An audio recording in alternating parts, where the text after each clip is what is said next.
Assalamualaikum warahmatullahi wabarakatuh.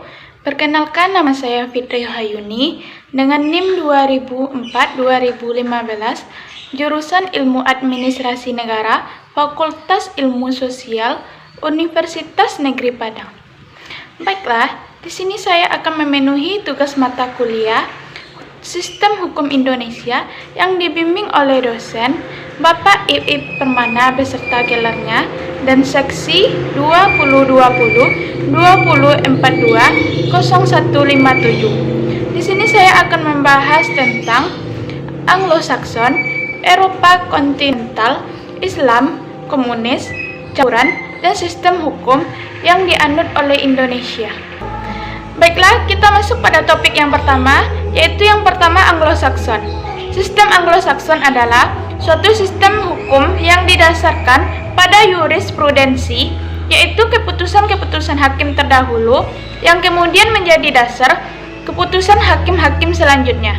Sistem hukum Anglo-Saxon atau Anglo-Amerika mulai berkembang di United Kingdom atau UK pada abad yang ke-11.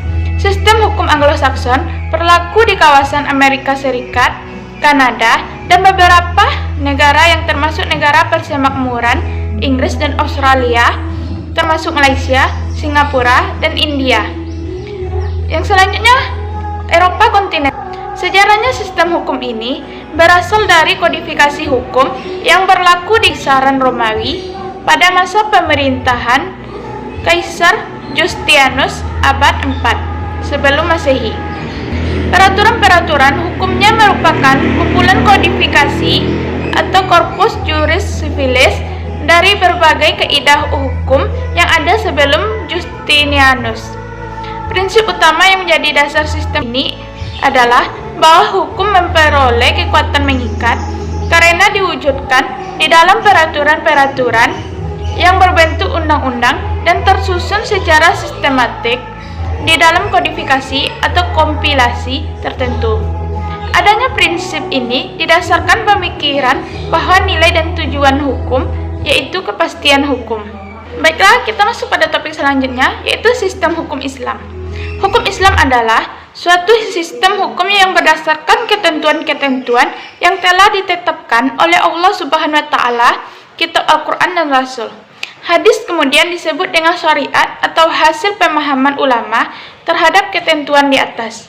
Kemudian disebut dengan ijtihad yang menata hubungan manusia dengan Allah Subhanahu wa Ta'ala, manusia dengan manusia lain, manusia dengan makhluk hidup, dan manusia dengan benda.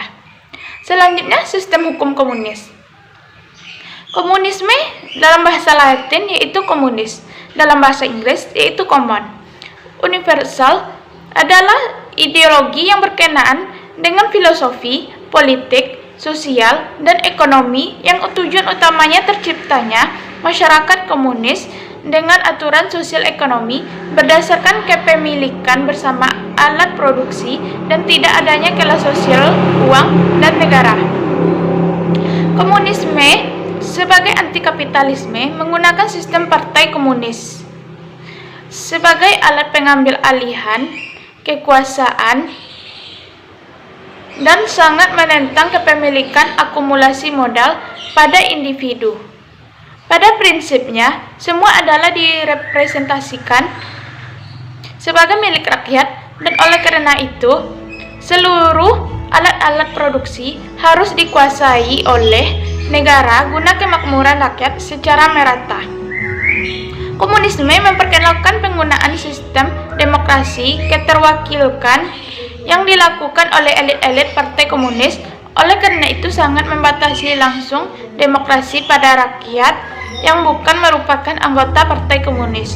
Karenanya, dalam paham komunisme tidak dikenal hak perorangan sebagaimana terdapat pada paham liberalisme. Kita masuk pada topik selanjutnya, yaitu sistem hukum campuran. Mixed law atau hukum campuran merujuk pada kombinasi berbagai elemen hukum legal yang telah dipaparkan di atas. Hukum campuran juga dikenal dengan sebutan hukum pluralistik. Ia menggabungkan beberapa sistem legal seperti hukum sipil, hukum adat, dan hukum agama. Hukum campuran kerap ditemukan di negara bekas jajahan yang selepas kemerdekaannya masih mempertahankan beberapa elemen hukum kolonial dan menyesuaikannya dengan konteks masyarakat saat itu. Beberapa sistem hukum campuran dapat ditemukan di negara bagian Louisiana yang menggabungkan antara hukum sipil dan common law. Demikian juga Afghanistan yang mencampurkan antara hukum sipil, hukum adat, dan aturan syariah. Selanjutnya, sistem hukum yang dianut oleh Indonesia. Tapi seiringnya perkembangan zaman, batas-batas antara hukum publik dan hukum privat semakin kabur. Namun dalam pembentukannya, peraturan perundangan yang berlaku di Indonesia dipengaruhi oleh sistem hukum adat dan sistem hukum Islam, yang tersusun atas sejumlah bagian yang masing-masing juga merupakan sistem yang dinamakan subsistem.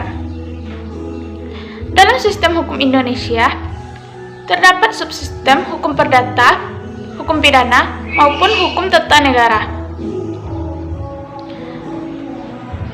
Negara hukum menurut Eropa kontinental dipelopori oleh Immanuel Kant dengan paham laissez-faire, laissez-aller.